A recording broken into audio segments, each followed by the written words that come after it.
Житомирщина.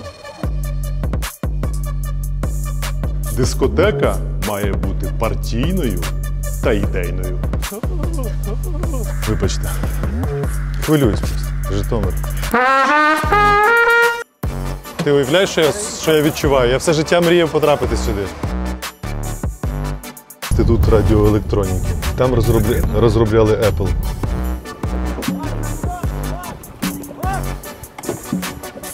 Open your дінєші. Вас вітає щиро, земля жита та миру.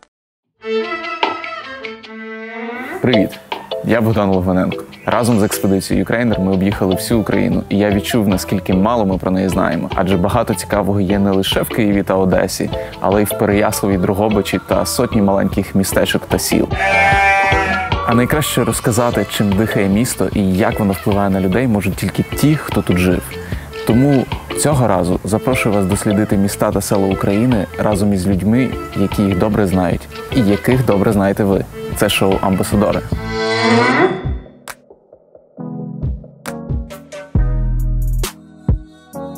Вітаю у Житомирі. Це космічне місто, відоме своїми ласощами та шкарпетками.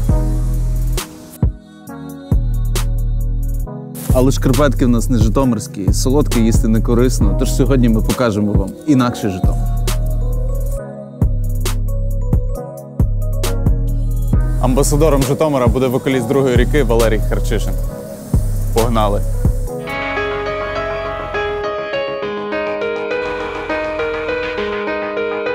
Так мало тут тебе, так мало тут тебе, мені так мало тут тебе, так мало тут тебе, так мало тут тебе, так мало тут тебе, мені так мало тут тебе.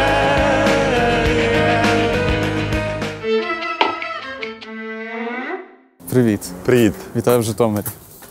Вітаю на Житомирщині і тебе.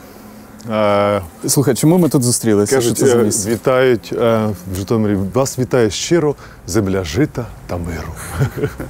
Чому ми зустрілися? Це коли я навчався, було училище культури.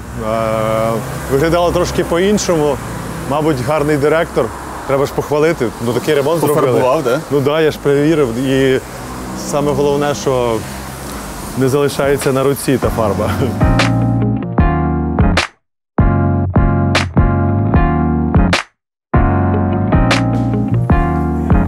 Ого. Тут був кабінет, я пам'ятаю, як тепер називається, природознавства та захисту від вітчизн. Пам'ятаю, був такий предмет КПР, називався культурно-просвітницька робота чи КПД. Ну, коротше. І єдине, що я запам'ятав, Іван Драч такий був у нас викладач, він казав, дискотека має бути партійною та ідейною. Це на все життя запам'ятав. Клас. Доброго дня. Доброго дня. Добре, вітаю вас, коледжі культури. Треба автограф від вас. Ага, добре. Взяти. Ми з вами бачилися на трансляції «Зиму в Україні». А, це ви тут Так, ми організовували якраз тут. Клас.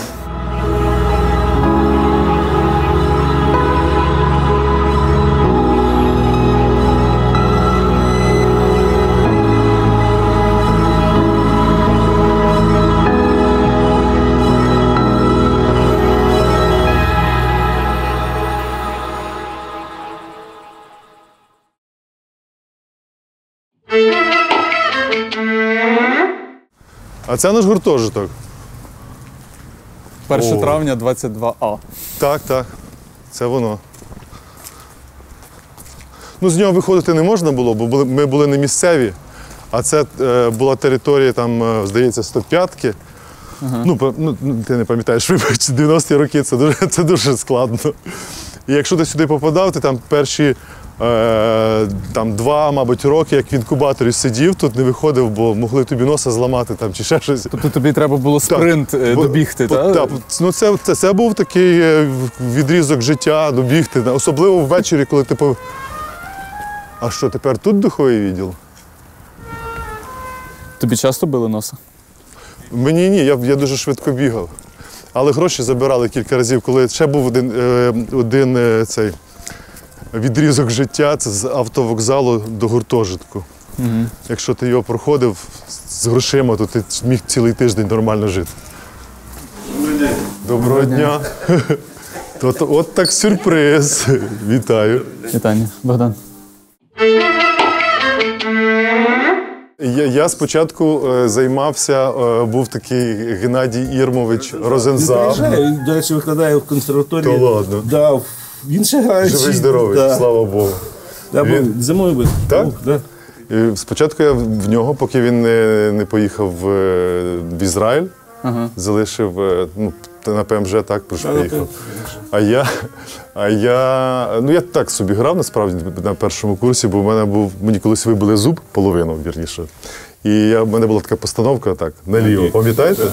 Це вже ви виправили тоді. Цей Геннадій Єрмович подивився такий, каже, а він ще курив, такий лисий, як Ленін, такий форточку став, так. Тромбон. Як тромбон? Все, тромбон, переводимо його на тромбон. Ну я почав потім займатися і так надолужив. А потім вже прийшов пан Марценюк і навчив мене грати. Насправді, так воно і було. Привіт. Валерій. Можна глянути твій інструмент? Бах. Бах. Ну, круто. Студентська модель. Ну, круто. У мене була труба тоді, називалась Аріоза. Супер Аріоза, да. Я спеціально за нею їздив в Ленінград тоді, не Санкт-Петербург, в Ленінград, в якомусь оркестрі військовому купили. Нічого собі. І що ти граєш? Бьоме? Що ти? Оскар Бьоме. Перша частина концерту, так. Хоч послухай, чи хоч Заграти? Ні, я вам не зграв. Послухайте з задоволенням.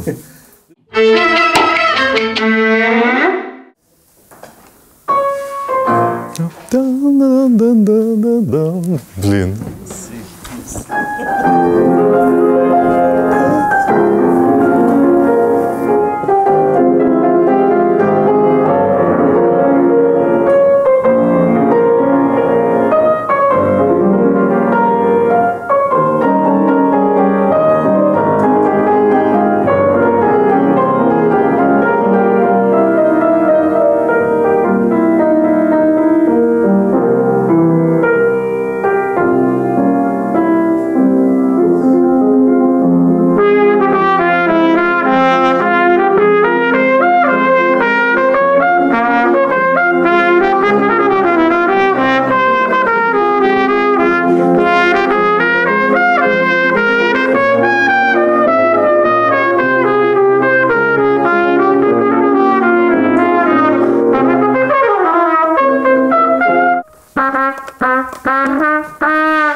Я граю 4 ноти, як я казав. Тож треба згадати хоча б 4 ноти. Які пісні? Я в 3 хвилини граю і часом граю. Ну, просто якщо є якесь натхнення, то просто беру там на репетиції замість клавішного соло, там щось граю таке. А на якому місці ти збився? Ні, До мі соль до, сі бемоль ля соль фа. Ні. Це ж він же грав. Там.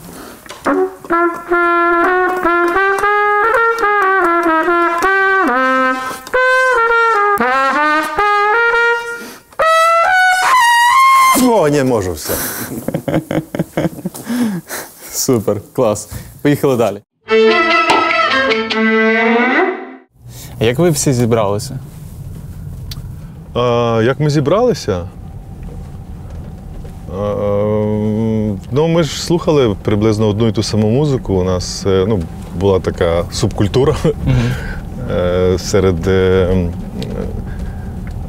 там усіх неформальних житомирян. Ми, мабуть, відрізнялися тим, що ми не вміли. Ну, я маю на увазі серед музикантів, там, металістів, там, різних хіпі.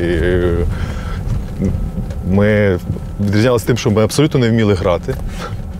І у нас була мета все ж таки навіть і не навчитися, а просто робити буде те, щоб відрізняло нас від них, бо ми не такі були. Ну, коротше, нас об'єднала музика, яку ми любили. І через наш цех пройшло дуже багато таких, як ми, але вижили тільки ті, хто навчився хоча б на чомусь грати. Я спочатку взагалі грав на трубі і там уявляв себе барабанником, але інструментів у нас не було. Ми мали репетиційну базу в дуже крутому приміщенні. Там була хорова капела Орея, де я вже почав співати, а потім став директором її. Не керував хором, а був адміністративним директором.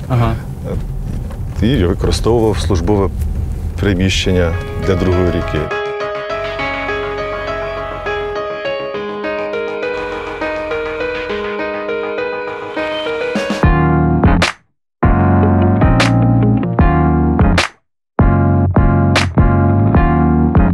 Річка Тетерів.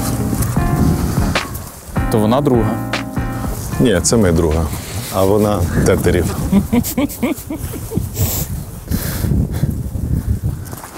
Якщо прийти в цей міст, ти потрапляєш вже в село, здається, називається Пряжев чи як, я не пам'ятаю. І була така ідея, там дуже гарне таке поле, і була ідея зробити щось на кшталт якогось європейського фестивалю. Я повертався постійно з хором десь з гастролей з Європи і постійно потрапляв на такі фестивалі, де ти виїжджаєш. Ну, в моєму уявленні фестивалі були такі, які відбуваються в місті, а не десь в полі, знаєш. А для мене це було дуже дико. Я такий проходив, думав, от би нам такий фестиваль. Ну, не знаю, можливо, колись зробимо. Пам'ятаю, на подарунки, ми ж коли їздили з Житомирською хоровою капелою Орея на гастролі Європою, то ми постійно брали на подарунки саме житомирські ласощі. Не шкарпетки. І навіть не шкарпетки. Ну, ладно, я збрехав. Ну, це дівчата брали житомирські ласощі, а ми брали житомирську на бруньках. І мушу сказати, що іноземцям, там, німцям точно подобалось дуже. Не знаю, чи вони там випускають її. Мій батько там працював на тому лікеро-горілчаному заводі дуже довго. Там вже і познайомився з моєю матір'ю, але потім переїхали в Любар. А я переїхав в Житомир замість них. Тобто, фактично, твій рід з Житомира, так? Ну, з Житомирської області, так, але... А чому вони бабця... переїхали в Любар? Ну, батько звідти. Батько звідти, і він там купив хату, і вони переїхали. Завжди говорив українською? Ну так, мені було дуже важко, коли я приїхав. Житомир тоді не був українським, як зараз. Мені було важко адаптуватися, бо я не розмовляв російською мовою, причому я не розмовляв принципово. І навіть коли я приїжджав до своїх родичів з Санкт-Петербург, тоді в Ленінград, я теж принципово розмовляв українською, не тому що я був такий патріот, а мені здавалося, що вона найкраща і вони мають розуміти. Ну, чому я маю там собі ламати язик? Коротше, але мене зламали, я з другого курсу вже валив на чистому русском штокал, а тут цього не потрібно було. Тому що потрібно було гекати і шокати. І це мене видавало, що я не місцевий. Потім ти повернувся до української, чи... Ну так, я повернувся і вже потім мені було знову ж таки важко, бо моя українська відрізняється від тієї, якою я почав розмовляти з дитинства. Якщо ми поїдемо в Любар, ви почуєте українську любарську. Вона досить дивна. Там...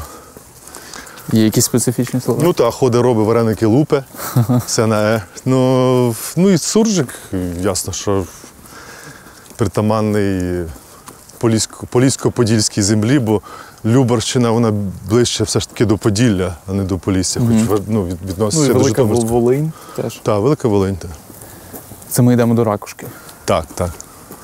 Отак ми перелазили отут. І там от влаштовували перші концерти. Тут? Ну так. А яка різниця? Можна і там. Що, лізем? Ну, звичайно.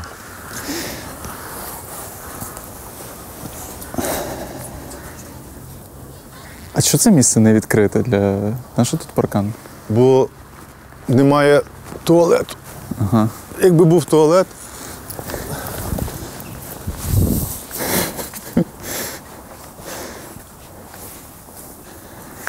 Ну тут проходять касові концерти. Я не розумію, для чого купувати квиток. Ну, уяви себе на стадіоні на концерті Coldplay, і ти отам от стоїш собі і слухаєш. Ну так. Ну, хіба що без екрану. Чи вони тут просто. Дивись, що вони роблять. А, вони закривають. Вони закривають, щоб Ширму. не було видно. Мудро? Ну, з іншого боку, якби, знаєш, паркан був трошки далі, то можна було б взагалі тут величезні концерти проводити. О, там є охорона. Він вже дзвонить 102. А ми не знали, що ви є. Доброго дня. Добрий день. А ми хотіли познімати. Шановні, А з ким це можна тільки було? з дозволу керівництва, будь ласка. А керівництво це міський відділ культури. Ні, от туди пройдіть, будь ласка, в парку. А що ви хотіли познімати взагалі? Ми тут виступали кілька разів, ми просто знімаємо історію. І про Житомир знімаємо. Прославляємо рідний край. Я не проти. Добре. Ну, знімати мене. І, будь Добре. ласка, А ви не пустите? через забор треба було перелізти. Та ми вас не бачили. Ви знаєте, я просто останній раз це робив 20 років тому. Перелазив. То я, знаєте, як звик, це в мене вже. Ви сходіть, будь ласка, що ви хочете познімати, от там управління. Підійдіть до управління. Це вже в мене умовний рефлекс. Я тільки бачу цей паркан і зразу перелажу. Пройдіть, будь ласка. Ви і так порушили, що за якого мені скажуть, що я вас допустив сюди, буду знімати. Добре. Вас вітає щиро, земля жита та миру. Від якоїсь організації, газети чи що. Так, від газети. Від Житомирської правди. О, Бонієм, диви.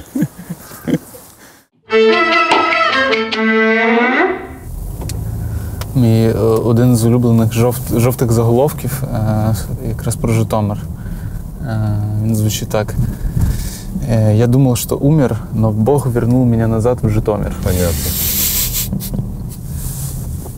Скільки загалом ти прожив в Житомирі? З 89-го до. 10 років. 10 років. Мені щось здалося, що все життя. Ну, в Києві я вже довше живу набагато. Ти зараз відчуваєш, що ти як в гості приїжджаєш в Житомир? Ні, не відчуваю як гості. Я все одно відчуваю як додому. Тобто я маю три таких місця. Це Любар, Житомир і Київ, де я відчуваю, що я вдома. Є в Житомирі якась житомирська мова, якісь традиції? Ну, в тебе ти якось. Не знаю, чи називають когутів когутами ще десь, але в Житомирі є. Там зазвичай кажуть бик, бичара, да? В Житомирі когути. А це когут. Ну, я був один з когутів, бо я приїхав з села, з Любара. Та й, мабуть, залишився когутом на все життя. А в Житомирі була унікальна субкультура. Хлопці місцеві, аби підкреслити свою місцевість, вони носили штани, типу як матроси чи що, кльоші, і в кого вони були ширші, той був крутіший.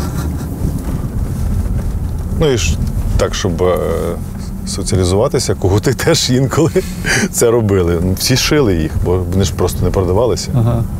Там 28-32 сантиметри були. Ніде більше такого я не бачив, в жодному місті України, тільки в Житомирі.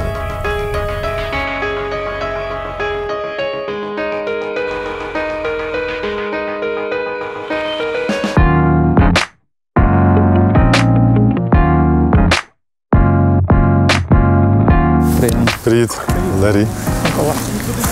Ми десь бачили, здається, ні? Ну, Житомир – це наше рідне місто. Ось тому можливо все.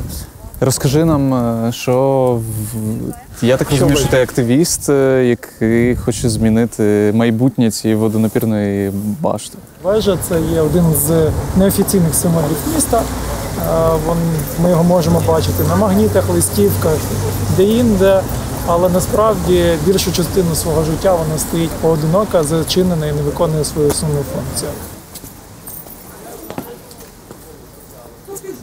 Це рідкісний момент, коли можна відкрити двері. Вона років 20 чи 30 стояла порожньою, тут була кав'ярня. Ти уявляєш, що я відчуваю? Я все життя мріяв потрапити сюди. А пару років тому назад я навчався в школі Urbanistic Connections, і ми вирішили, який об'єкт треба переродити, або який об'єкт взяти для навчального кейсу. І вибрали цю вежу. І буквально на декілька годин, один вечір, зробили вечір відкритих дверей. У нас стояла черга в 1000 людей, бажаючих просто потрапити, тому що 20 років тут ніхто не міг сюди зайти. У вас є унікальна нагода сюди потрапити, Валерій. Я перший. Давай. Ура! Тільки там тема.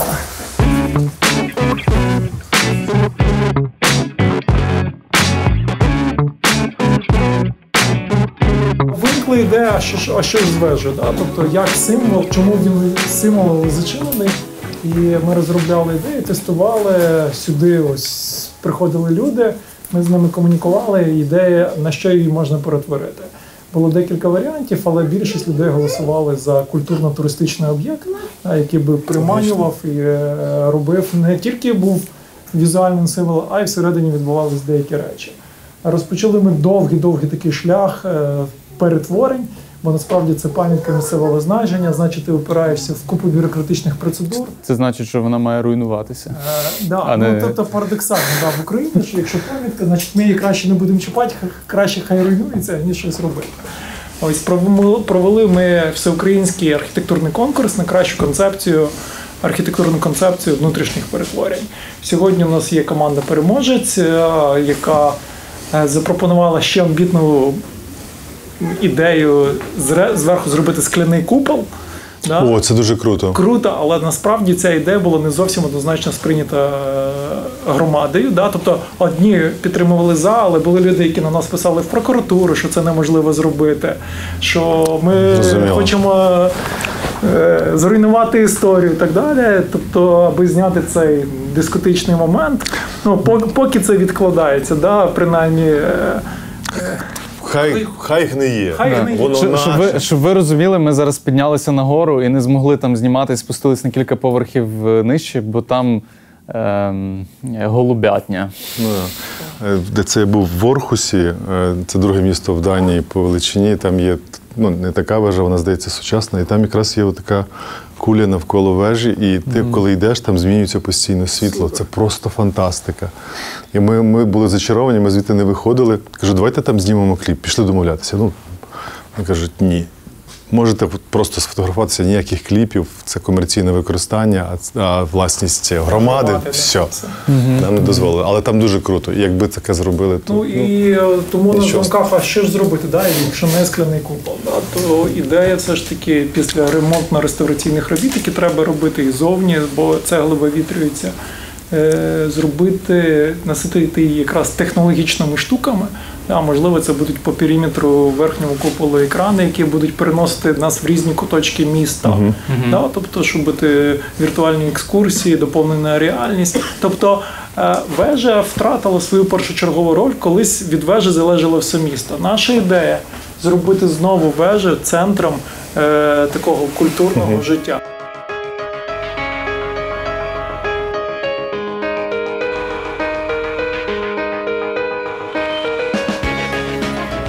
Ви Дмитро, напевно, так? Богдан мене звати. Дуже приємно. Добрий день, Валерій. Дуже приємно. Завітали до нас на нашу базу. Ми тут розвиваємо в цілому веслування. Друга ріка, веслування, це все пов'язано. Ми навіть кліпи робимо то під вашу музику, як тренування, так, щоб ви розуміли. Чого такі човни у вас драконячі? Вони не драконячі, вони... Так же ж Драгонбот. Майже як Драгобрат. Лодка-дракон, перекладає Драгонбот.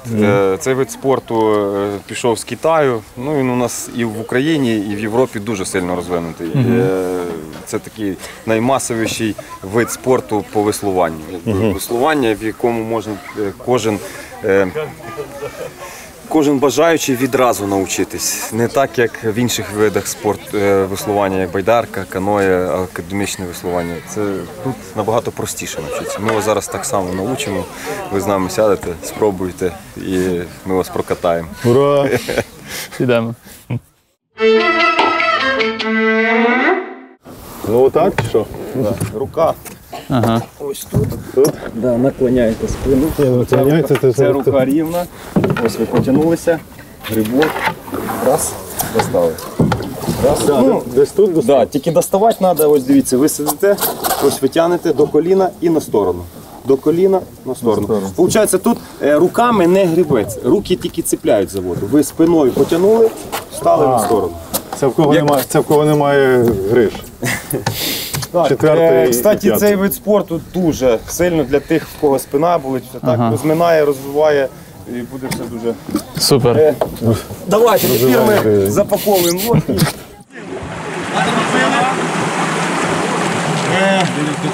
Валерій, Богдан, повторяйте за нами, буде все добре. Все, приготувались на старт. Я можу барабанити.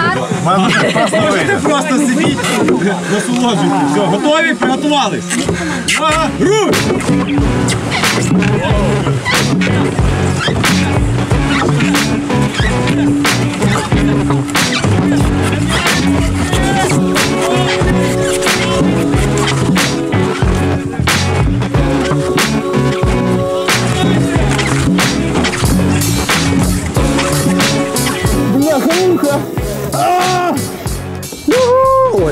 Так не можна робити.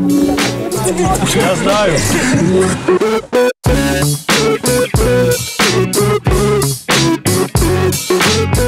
Дівчата, зупинили лодку. Дівчата теж зупинили лодку. Олег, все, зупиняй. Зупиняй. Я відчуваю себе якось незручно, що до нас звертаються дівчата. Зупиняй лодку, Олег. Давайте, дівчата, гарно сіли, так весла рівненько. Наші гості грибуть самі. Готували? Приготували. Приготували. Готово? Богдан, весло в воду. Добре. Весло в воду. Приготувались. І раз, поїхали. Раз. Валерія, раз. Раз, покидайся.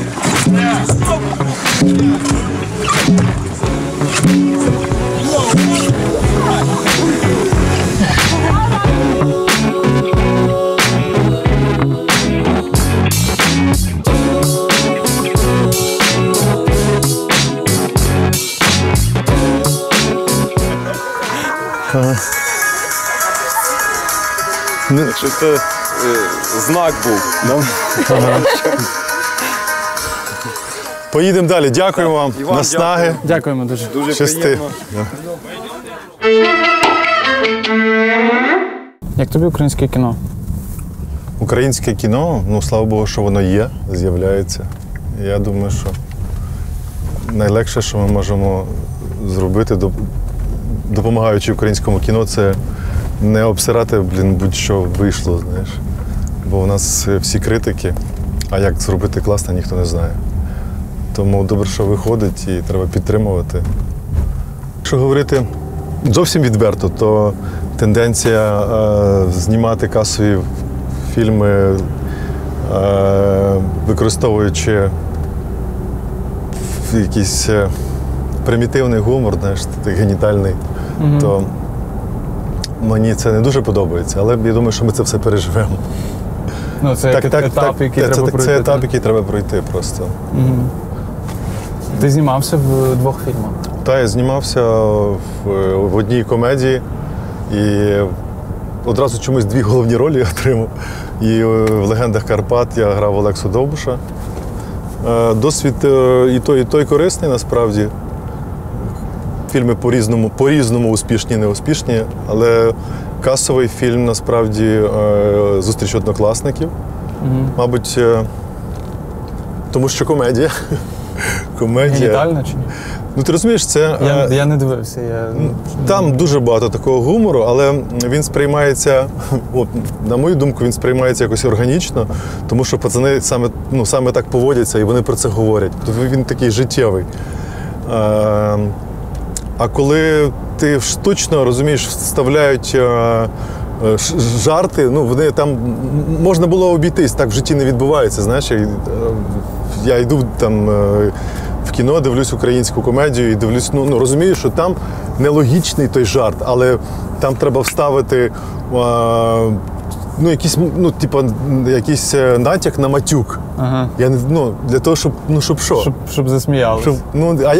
Якщо воно там нелогічно. Коротше, це біда, але з іншого боку, я вже казав, що треба пережити. Ми пішли іншим шляхом, щоб не використовувати таких тупих штук, бо ми, в принципі, всі живемо в цьому просторі, і ми так до цього звикаємо, і воно вже стає нормою. Режисер і продюсери використали сценарій данської комедії. Називають, дуже важко мені вимовити, як воно данською звучить. Але зустріч однокласників, коротше кажучи. Цей формат купили, але ми адаптували його до українських випускників 40-літніх. Тобто ти був у всьому процесі, ти не лише був… Хочеш не хочеш, ти долучаєшся до процесу, там, на читці сценарію, коли розбирали ролі. Ми багато чого викидували там прямо на місці, чи вставляв навпаки, залишали те, що ми вигадали прямо на майданчику. Наступний це буде фільм «Яніна»? Наступний фільм «Яніна». З великими проблемами ми йдемо до зйомок цього кіна, хоч вже частину почали знімати, відзняли вже в Одесі. Там моїх сцен не було, я ще не знімався. Але, мабуть, добре, що не знімався, бо зрештою сценарій змінився, режисер змінився, і тепер в мене інша роль. Я нещодавно дізнався. Як тобі працювати з Яніною? Працювати з Яніною? На сцені дуже легко. У другої ріки, до речі, була на концерті, стояла там з кавалерами, з якимись своїми. А зараз фронтмен цієї групи мій найкращий друг. Бувають розбіжності, бувають, хоч ми маємо майже однакові там погляди на життя, на музику, на все, але інколи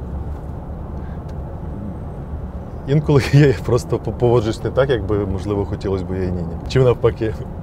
Але зрештою, вона ж мені як брат, чи може сестра.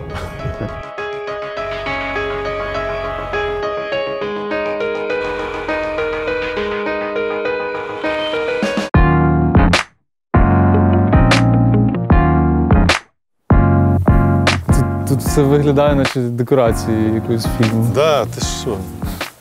Це і є декорації? Це є декорації.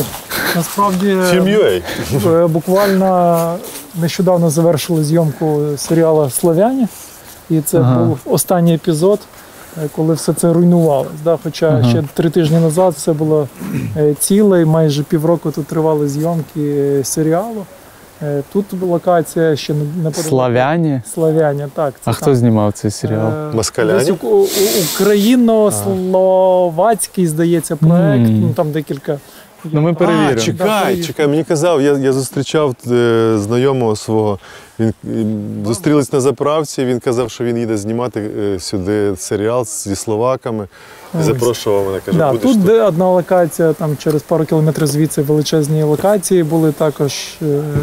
І тепер воно в такому зруйнованому вигляді. Насправді, тепер воно зовсім не прикрашає. Якщо там ще пару тижнів назад тут було сотні людей, які дивились, приїжджали просто подивитися, тому що це цікавий об'єкт, то тепер залишається руїна. Але насправді ми знаходимося в культовому місці для туристів, альпіністів, скалолазів. Це масив Скельні Дениші. Це основний масив, він простягається на 100 метрів. І це є унікальне для Житомира і для України місце. І не тільки для України. По суті, звідси починається, мабуть, такий шлях у великі гори для багатьох людей, які приїжджають тут займатися.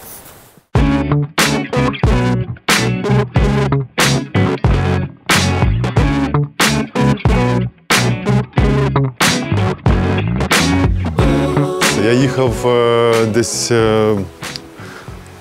це так соромно, я їхав десь в Росію у потязі з якимось музикантом, я був ще малий. І він мені розповідав, він грав на гітарі час від часу, випивав, розповідав різні історії. Каже, а ти откуда? Я кажу, ну, там, з Любара, з Житомирської області. Ой, Житомир, у вас там есть такое замечательное место, называется Денеши. Денеши, вообще там супер, там так здорово, там камні, скали. Які Денеши, бляха? Кажу, у нас такого немає. Та є точно Денеши, так, ну, як на Западі. Я кажу, бляха, ну що за Денеши? Кажу, ну, думаю, я потім приїду додому, розберусь. Потім приїхав в Денеші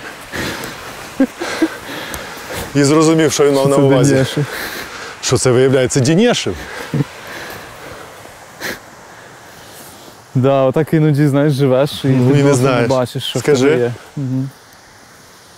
Так що для тих, хто буде нас дивитися з Житомира, можливо, для когось Денеши стануть теж відкриттям. Open your Денеши!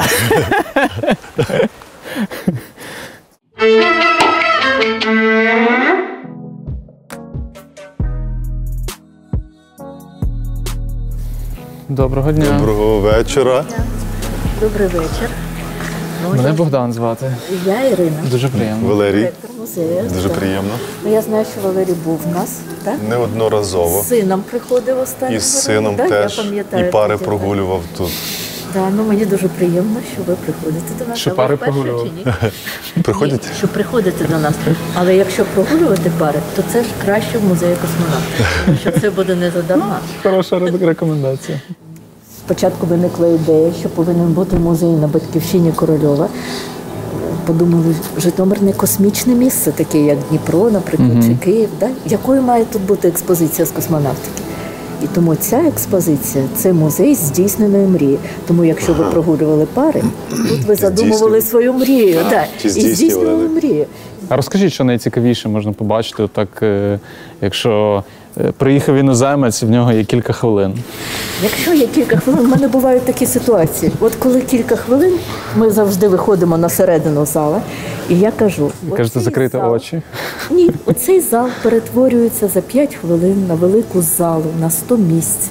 І тут звучать концерти, тут бувають зустрічі, тут бувають певні перетворення, театралізовані постановки.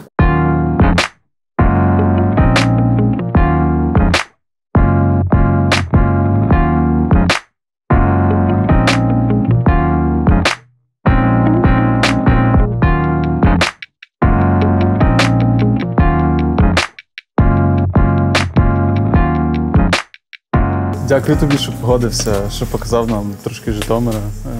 Чудове закінчення дня в музеї космонавтики. Скажу вам те саме. Дякую за те, що показали мені Житомир. І взагалі за те, що робите таку справу. Ви великі молодці. Дивіться нас на YouTube. Де ви ще є? Скрізь. Дивіться нас Скрізь нас дивіться і подорожуйте Україною. Подорожуйте Україною. Це саме головне. Па-па. А там буде заявка? Вас вітає щиро, земля жита та миру. Буде? Ну, от чого тепер можна бути зв'яздами, як на Інстаграм? Ну, вже навіть на YouTube. YouTube для старих твердунов. А от Інстаграм. Інстаграм Чик. теж для старих. Да, а що вже нове щось є? Тік-ток. Просто тут у цьому човні 2 гальма є, так що все окей. Ми назад гребемо. Має нас на чап, щоб це... На цю тиснути? Звісно. Ой, вийшов Боже, який ви як гарний. намальований. Дякую. А ви взагалі? Дякую.